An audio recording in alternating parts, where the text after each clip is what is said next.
This is Chapter 2 from my book, Seed Oils, The Silent Poison, How Industrial Fats Are Destroying Your Health and What to Do About It. And Chapter 2 is called How It's Made, the industrial process you were never meant to see. If the average person truly understood how seed oils are made, I believe many would stop them immediately. The problem is that most people never see the process. They only see the bottle on the shelf. They see the bright label, the word natural, the image of sunflower, a cornfield, or a heart symbol. They see marketing.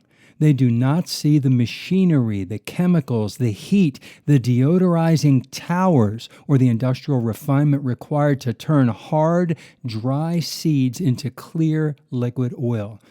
That hidden process is what this chapter is all about. I want you to think about what real food usually looks like. Butter comes from cream. Olive oil comes from olives. Coconut oil comes from coconuts. Tallow comes from beef fat. Lard comes from pork fat. Even a child can understand the source. The process is recognizable. It makes sense. But soybean oil, corn oil, cottonseed oil, canola oil? These are not fats that naturally drip from food in your kitchen. They require extraction. They require force. They require industrial intervention, and that should matter to anyone who cares about health. Seeds are designed by nature to protect their nutrients until the right conditions allow germination. They are small, compact survival pods. Their seeds are not sitting there waiting to be casually poured into a frying pan. To get large amounts of oil out of seeds, manufacturers must crack, crush, grind, heat, chemically treat, separate, refine, bleach, and deodorize them. This is not grandma's kitchen. This is a factory. Industrial manufacturing process for refined seed oils. The process begins with massive commodity crops: soybeans, corn, rapeseed, sunflower seeds, safflower seeds, cotton seeds, and others are grown on enormous industrial farms, harvested in bulk, stored in silos, and shipped like raw materials. These are commodities first and food second. The focus is efficiency, yield and stability, and profit. Once these seeds arrive at processing plants, they are cleaned to remove dirt, stems, husks, and debris. Then they are cracked and rolled into thin flakes to maximize surface area. This makes the next steps easier and more profitable. After flaking, the seeds are heated. Heat helps release oil and improves extraction efficiency. But heat also begins the process of damaging delicate fats, especially polyunsaturated fatty acids, which are chemically unstable compared with more saturated fats. Polyunsaturated fats contain multiple double bonds, making them more vulnerable to oxidation. That means many seed oils are already under stress before they ever reach the bottle. Then comes one of the least discussed parts of the processing: solvent extraction. Mechanical pressing alone does not remove enough oil to maximize profits, so manufacturers often use a petroleum-derived solvent called hexane.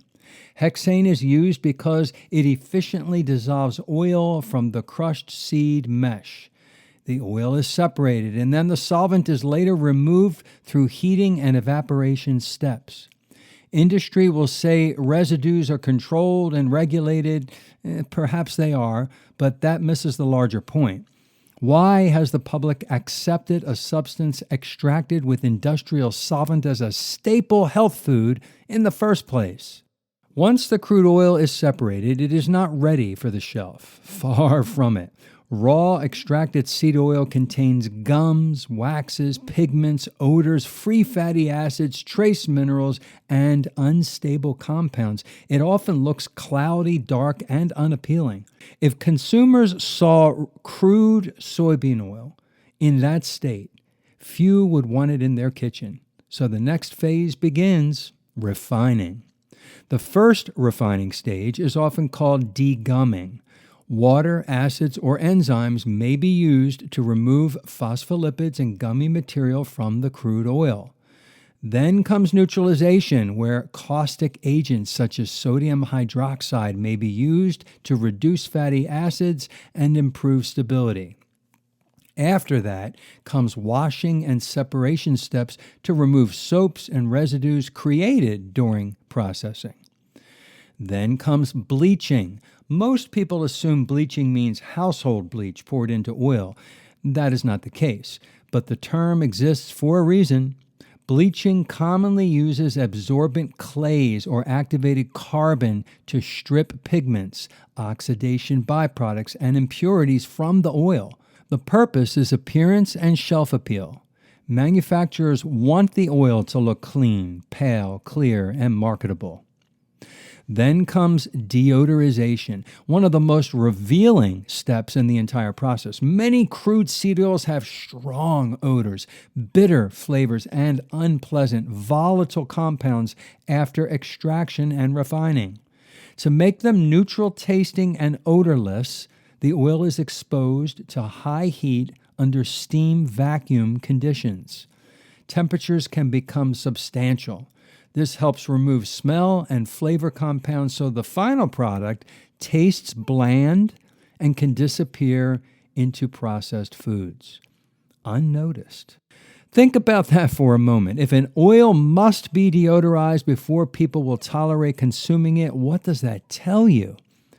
It tells me this was never a traditional food. It was made acceptable through industrial processing. High heat deodorization can also create unwanted compounds, including trans fat formation in some circumstances and oxidation products. Even if modern processes reduce certain levels compared with the past, the core issue remains. We are taking fragile fats, subjecting them to repeated industrial stress, and then calling the final result healthy because it originated from a plant. That is one of the greatest marketing tricks of the modern nutrition era. If it comes from a plant, many consume it must be good.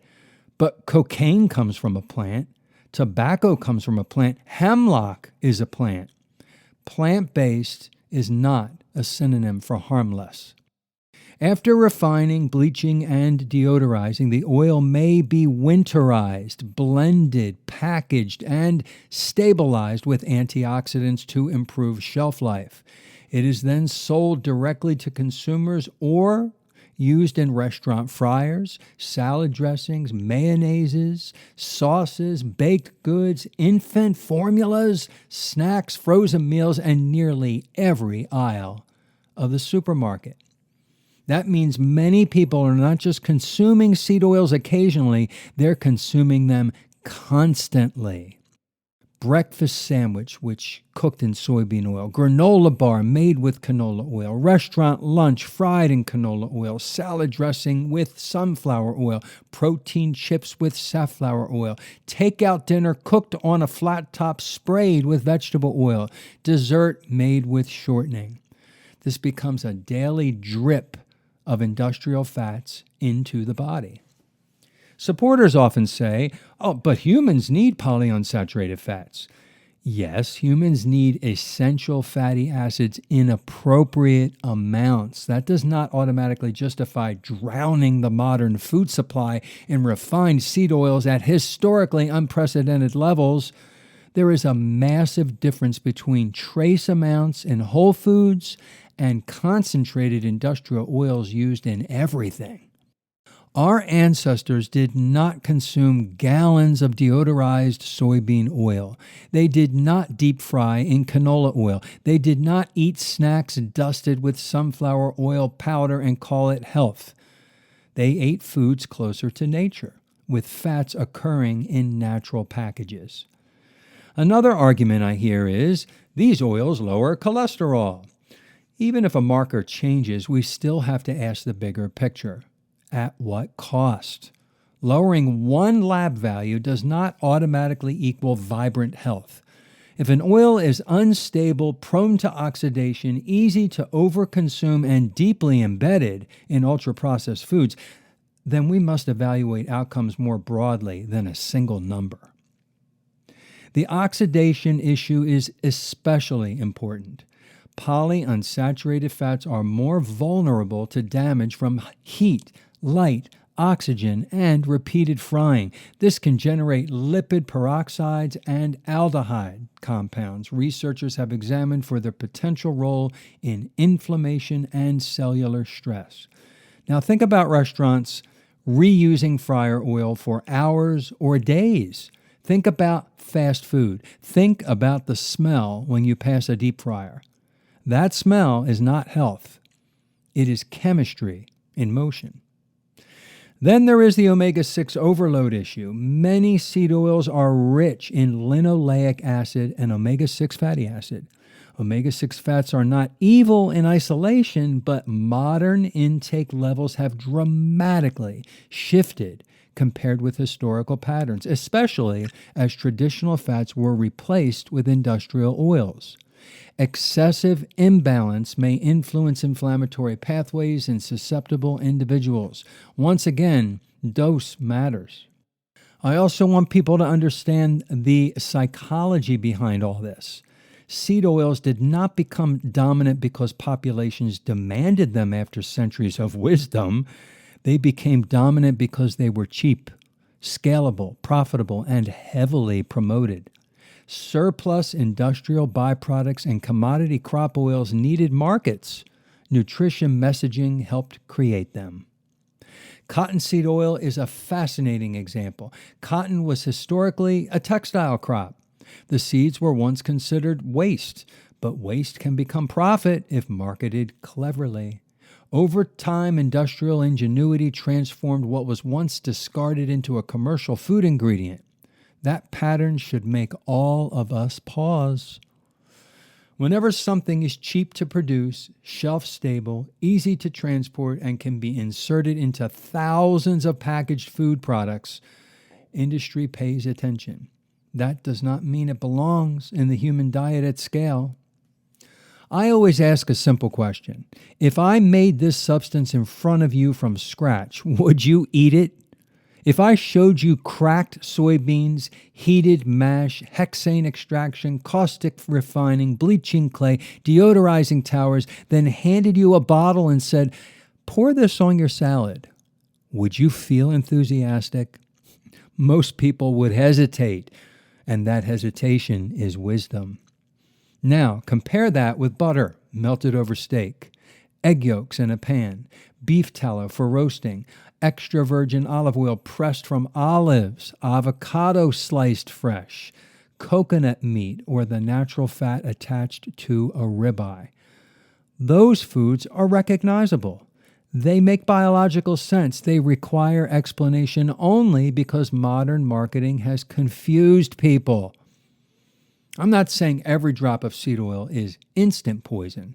I am saying the routine normalization of industrial refined seed oils as daily health foods deserves serious skepticism. Context matters.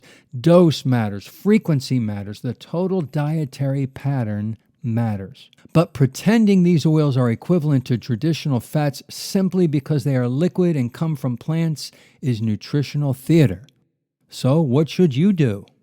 First, read labels. You will find soybean oil, canola oil, sunflower oil, safflower oil, cottonseed oil, corn oil, grapeseed oil, and vegetable oil everywhere. Second, cook more at home. Restaurant food often relies heavily on cheap industrial oils. Third, choose simpler fats when appropriate. Butter, ghee, tallow, quality olive oil, avocado oil, and the natural fats found in whole animal foods. Fourth, reduce ultra-processed foods or eliminate them. Many people consume seed oils mainly through packaged products rather than a bottle in the pantry. Fifth, observe your own body.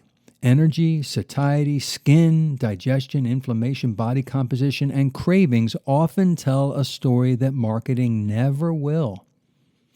When I look at the modern epidemic of obesity, chronic disease, inflammation, and metabolic dysfunction, I do not believe seed oils are the only cause, but I absolutely believe they are one of the major contributors in a much larger system of processed food damage. And it starts with understanding what they really are, not farm-to-table nutrition, factory-to-table chemistry. Once you see the process, you cannot unsee it. That bottle on the shelf is no longer a harmless kitchen staple. It is the end result of an industrial pipeline most people were never meant to examine. Now you have.